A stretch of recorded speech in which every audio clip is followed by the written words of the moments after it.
ರಾಜ್ಯದಲ್ಲಿ ಕಾಂಗ್ರೆಸ್ ನೇತೃತ್ವದ ಸರ್ಕಾರ ಅಸ್ತಿತ್ವಕ್ಕೆ ಬಂದ ನಂತರ ನಡೆದ ಮೊದಲ ದೊಡ್ಡ ಉಪಚುನಾವಣೆಯಲ್ಲಿ 3 ಕ್ಷೇತ್ರಗಳು ಕಾಂಗ್ರೆಸ್ಸಿನ ಪಾಲಾಗಿವೆ. ಇದಕ್ಕೂ ಮೊದಲು ರಾಜ ವೆಂಕಟಪ್ಪ ನಾಯಕ ಅವರ ಅಕಾಲಿಕ ನಿಧನದ ಹಿನ್ನೆಲೆಯಲ್ಲಿ ನಡೆದ ಉಪಚುನಾವಣೆ ಅನುಕಂಪದ ಆಧಾರದ ಫಲಿತಾಂಶ ನೀಡಿತ್ತು. ಹೀಗಾಗಿ ಇದು ಅಷ್ಟೊಂದು ಗಮನ ಸೆಳೆದಿರಲಿಲ್ಲ.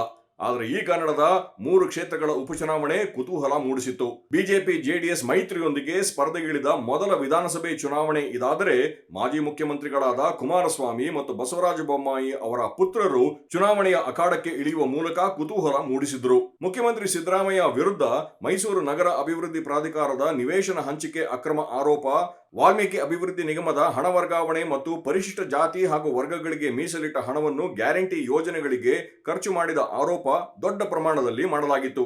ಮತ್ತೊಂದೆಡೆಯಲ್ಲಿ ವಕ್ಫ್ ಆಸ್ತಿ ಒತ್ತುವರಿ ತೆರವು ಹೆಸರಿನಲ್ಲಿ ರೈತರಿಗೆ ನೋಟಿಸು ನೀಡುವ ಮೂಲಕ ಅವರನ್ನು ಭೂರಹಿತರನ್ನಾಗಿ ಮಾಡುವ ಪ್ರಯತ್ನ ನಡೆಸಲಾಗಿದೆ. ಕಾಂಗ್ರೆಸ್ ಹೋಲಿಕೆ ರಾಜಕಾರಣದ ಪರಿಣಾಮ ಹಿಂದೂ ಸಮುದಾಯದ ರೈತರು ಸಂಕಷ್ಟಕ್ಕೆ ಸಿಲುಕಿದ್ದಾರೆ ಎಂಬ ಆರೋಪ ಮಾಡಲಾಗಿತ್ತು.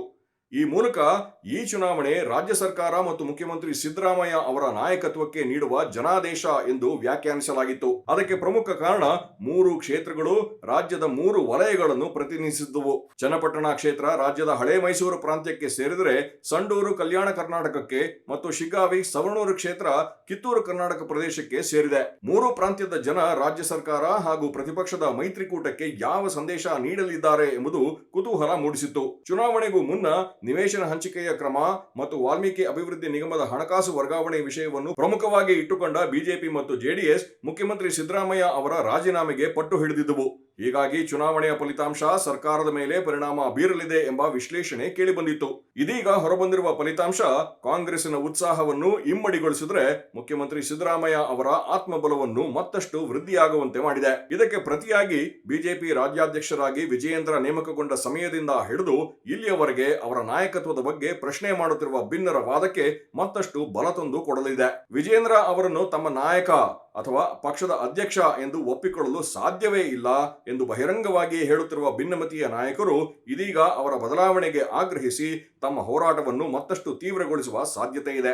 ಹೀಗಾಗಿ ಈ ಚುನಾವಣೆಯ ಫಲಿತಾಂಶ ರಾಜ್ಯ ಸರ್ಕಾರದ ಮೇಲೆ ಅಂತಹ ಯಾವುದೇ ದೊಡ್ಡ ಪರಿಣಾಮ ಬೀರದೆ ಹೋದರೂ ಪ್ರಮುಖ ಪ್ರತಿಪಕ್ಷ ಬಿಜೆಪಿಯಲ್ಲಿ ಸಾಕಷ್ಟು ವಿದ್ಯಮಾನಗಳಿಗೆ ಕಾರಣವಾಗಲಿದೆ. ಕಳೆದ ಲೋಕಸಭಾ ಚುನಾವಣೆಯಲ್ಲಿ ಒಕ್ಕಲಿಗ ಸಮುದಾಯ ಜೆಡಿಎಸ್ ಜೊತೆ ನಿಂತ ಪರಿಣಾಮ ಮೈತ್ರಿಕೂಟ ಯಶಸ್ವಿಯಾಗಿತ್ತು. ಬಿಜೆಪಿ ದೊಡ್ಡ ಲಾಭ ಗಳಿಸಿತ್ತು. ಇದು ತನ್ನಿಂದಾಗಿಯೇ ಎಂದು ಪ್ರತಿಪಾದಿಸಿದ ಜೆಡಿಎಸ್ ಈ ಚುನಾವಣೆಯಲ್ಲಿ ಮೇಲ್ಗೈ ಸಾಧಿಸಲು ಪ್ರಯತ್ನ ನಡೆಸಿತ್ತು. ಚನ್ನಪಟ್ಟಣ ಕ್ಷೇತ್ರದಲ್ಲಿ ಸಿಪಿ ಯೋಗೇಶ್ವರ್ ಬಿಜೆಪಿ ಅಭ್ಯರ್ಥಿಯಾಗಿ ಕಣಕ್ಕಿಳಿದರೆ ಗೆಲುವು ಸಾಧ್ಯವಾಗಲಿದೆ ಎಂಬ ಸಮೀಕ್ಷೆ ವರದಿಗಳನ್ನು ಇಟ್ಟುಕೊಂಡ ಬಿಜೆಪಿ ನಾಯಕರು ತಮಗೆ ಆ ಕ್ಷೇತ್ರ ಬಿಟ್ಟುಕೊಡುವಂತೆ ಮಾಡಿದ ಮನವಿಗೆ ಸೊಪ್ಪು ಹಾಕದ ಕುಮಾರಸ್ವಾಮಿ, ಈ ಕ್ಷೇತ್ರ ಒಕ್ಕಲಿಗರ ಪ್ರಾಬಲ್ಯ ಹೊಂದಿದ್ದು ತಮ್ಮ ಕುಟುಂಬಕ್ಕೆ ಸಮುದಾಯದ ಶ್ರೀರಕ್ಷೆ ಇದೆ, ಹೀಗಾಗಿ ಇಲ್ಲಿ ನಾವು ಗೆಲುವು ಸಾಧಿಸುತ್ತೇವೆ ಎಂದು ಹೇಳಿ ಪಟ್ಟು ಹಿಡಿದು ಟಿಕೆಟ್ ಪಡೆದುಕೊಂಡರು. ಜೆಡಿಎಸ್ ಪರಮೋಚ್ಚ ನಾಯಕ ಮಾಜಿ ಪ್ರಧಾನಿ ದೇವೇಗೌಡ ಅವರು ತಮ್ಮ ಇಳಿವಯಸ್ಸು ಮತ್ತು ಆರೋಗ್ಯವನ್ನು ಲೆಕ್ಕಿಸದೆ ಚುನಾವಣೆ ಪ್ರಚಾರ ಕೈಗೊಂಡರೂ ಕೂಡ ತಮ್ಮ ಮೊಮ್ಮಗನನ್ನು ಗೆಲುವಿನ ದಡ ಸೇರಿಸುವಲ್ಲಿ ವಿಫಲರಾದರು. ಲೋಕಸಭೆ ಚುನಾವಣೆಯ ಲೆಕ್ಕಾಚಾರವೇ ಬೇರೆ, ವಿಧಾನಸಭೆ ಚುನಾವಣೆಯ ಲೆಕ್ಕಾಚಾರವೇ ಬೇರೆ ಎಂದು ಈ ಕ್ಷೇತ್ರದ ಮತದಾರ ತೀರ್ಪು ನೀಡಿದ್ದಾರೆ. ಮತ್ತೊಂದೆಡೆಯಲ್ಲಿ ಬಿಜೆಪಿ ಸಿದ್ದರಾಮಯ್ಯ ಸರ್ಕಾರದ ವಿರುದ್ಧ ಅಕ್ರಮದ ಆರೋಪಗಳ ಸರಣಿಯನ್ನೇ ಹೆಣೆಯಿತು. ಫಲಿತಾಂಶದ ನಂತರ ಸಿದ್ದರಾಮಯ್ಯ ಮಾಜಿಯಾಗಲಿದ್ದಾರೆ ಎಂದು ಪದೇ ಪದೇ ಹೇಳುತ್ತಾ ಸಾಗಿತು. ಇದರ ಜೊತೆಗೆ ವಕ್ಫ್ ವಿಷಯವನ್ನು ಪ್ರಮುಖವಾಗಿ ಪ್ರಸ್ತಾಪಿಸಿ ಬೀದಿ ಹೋರಾಟ ನಡೆಸಿದ್ದು ಗಮನ ಸೆಳೆಯಿತು. ವಕ್ಫ್ ವಿರುದ್ಧದ ಹೋರಾಟಕ್ಕೆ ಸೇರಿದ ಜನ ಬಿಜೆಪಿ ನಾಯಕರಿಗೆ ಉತ್ಸಾಹ ಮೂಡುವಂತೆ ಮಾಡಿದ್ದು, ಆದರೆ ಮತ್ತೊಂದೆಡೆಯಲ್ಲಿ ಕರ್ನಾಟಕದ ಜನತೆ ಇಂತಹ ವಿಷಯಗಳ ಮೂಲಕ ಸಮಾಜವನ್ನು ವಿಭಜಿಸುವ ಪ್ರಯತ್ನಕ್ಕೆ ನಾವು ಬೆಂಬಲ ನೀಡುವುದಿಲ್ಲ ಎಂದು ಈ ತೀರ್ಪಿನ ಮೂಲಕ ಮತ್ತೊಮ್ಮೆ ತಮ್ಮ ಸಂದೇಶವನ್ನು ರವಾನಿಸಿದ್ದಾರೆ. ಕಳೆದ ವಿಧಾನಸಭೆ ಚುನಾವಣೆ ಸಮಯದಲ್ಲಿ ಬಿಜೆಪಿ ಇದೇ ರೀತಿಯಲ್ಲಿ ಹಿಜಾಬ್, ಹಲಾಲ್, ಧಾರ್ಮಿಕ ಕ್ಷೇತ್ರಗಳಲ್ಲಿ ಯಾರ ವ್ಯಾಪಾರ ಮಾಡಬೇಕು ಮತ್ತು ಊರಿಗೌಡ ನಂಜೇಗೌಡ ಎಂಬ ವಿಷಯ ಪ್ರಸ್ತಾಪಿಸಿದ್ದನ್ನು ಒಪ್ಪಿರಲಿಲ್ಲ.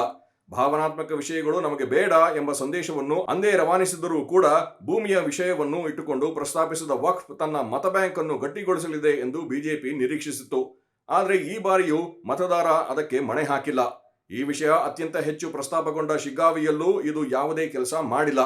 ಮತ್ತೊಂದೆಡೆಯಲ್ಲಿ ಸಿದ್ದರಾಮಯ್ಯ ನಾಯಕತ್ವಕ್ಕೆ ಚುನಾವಣೆಯ ಫಲಿತಾಂಶ ಸಂಚಕಾರ ತಂದೊಡ್ಡಲಿದೆ ಎಂದು ಹೇಳಿದ್ದು ಹಿಂದುಳಿದ ಸಮುದಾಯಗಳು, ಅದರಲ್ಲೂ ಕುರುಬ ಸಮುದಾಯದ ಮತದಾರರನ್ನು ಒಂದುಗೂಡಿಸಿತು. ವಕ್ಫ್ ವಿಚಾರ ಹೆಚ್ಚಿನ ಸಂಖ್ಯೆಯಲ್ಲಿ ಮತಗಟ್ಟೆಗೆ ಬಂದು ತಮ್ಮ ಹಕ್ಕು ಚಲಾಯಿಸುವಂತೆ ಮಾಡುವಲ್ಲಿ ಯಶಸ್ವಿಯಾಯಿತು. ಇದು ಕಾಂಗ್ರೆಸ್ಸಿನ ಮತ ಬ್ಯಾಂಕ್ ಅನ್ನು ಮತ್ತಷ್ಟು ಗಟ್ಟಿಗೊಳಿಸುವಂತೆ ಮಾಡಿದರೆ ಗ್ಯಾರಂಟಿ ಯೋಜನೆಗಳ ಫಲಾನುಭವಿಗಳು ದೊಡ್ಡ ಸಂಖ್ಯೆಯಲ್ಲಿ ಮತಗಟ್ಟೆಗೆ ಬಂದು ತಮ್ಮ ಹಕ್ಕು ಚಲಾಯಿಸಿದರು. ಈ ಮೂಲಕ ಕಾಂಗ್ರೆಸ್ ಹೆಚ್ಚು ಲಾಭ ಪಡೆಯುವಂತಾಯಿತು. ಅಭ್ಯರ್ಥಿಗಳ ಆಯ್ಕೆ ವಿಚಾರದಿಂದ ಹಿಡಿದು ಚುನಾವಣೆ ಕಾರ್ಯತಂತ್ರ ಪ್ರಚಾರ ಎಲ್ಲ ವಿಷಯದಲ್ಲೂ ಕಾಂಗ್ರೆಸ್ ಯಾವುದೇ ರೀತಿಯ ಅಪಸ್ವರಕ್ಕೆ ಅವಕಾಶವಿಲ್ಲದೆ ಒಗ್ಗಟ್ಟಿನಿಂದ ಕೆಲಸ ಮಾಡಿತು. ಸಚಿವ ಜಮೀರ್ ಅಹ್ಮದ್ ಖಾನ್ ಅವರು ನಾಲಿಗೆ ಹರಿಬಿಟ್ಟು ಮಾಡಿದ ಟೀಕೆಗೆ ತಕ್ಷಣವೇ ಕ್ಷಮೆಯಾಚಿಸುವಂತೆ ಸೂಚಿಸಿ ಮತಗಳು ಚದರದಂತೆ ನೋಡಿಕೊಂಡಿತು.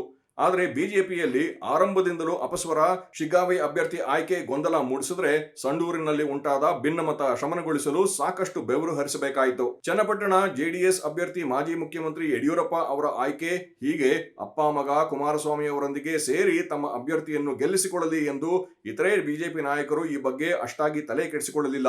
ಈ ಹಿನ್ನೆಲೆಯಲ್ಲಿ ಬಿಜೆಪಿ ಮತ್ತು ಅದರ ಮೈತ್ರಿಕೂಟದಲ್ಲಿ ಸಾಕಷ್ಟು ಬದಲಾವಣೆಗಳು ನಡೆಯುವ ಸಾಧ್ಯತೆ ಇದೆ.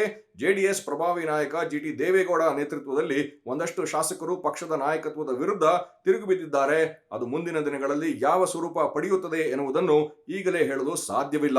ಬಿಜೆಪಿಯಲ್ಲಂತೂ ವಿಜೇಂದ್ರ ನಾಯಕತ್ವಕ್ಕೆ ಅಗ್ನಿ ಪರೀಕ್ಷೆ ತಂದೊಡ್ಡಲಿದೆ. ಡಿಕೆ ಶಿವಕುಮಾರ್ ಅವರು ಚುನಾವಣೆಯ ನೇತೃತ್ವ ವಹಿಸಿಕೊಂಡಿದ್ದರು.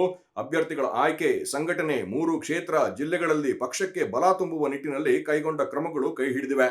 ಡಿಕೆ ಶಿವಕುಮಾರ್ಗೆ ಕೂಡ ಈ ಚುನಾವಣೆ ಬಲ ತುಂಬಿದೆ.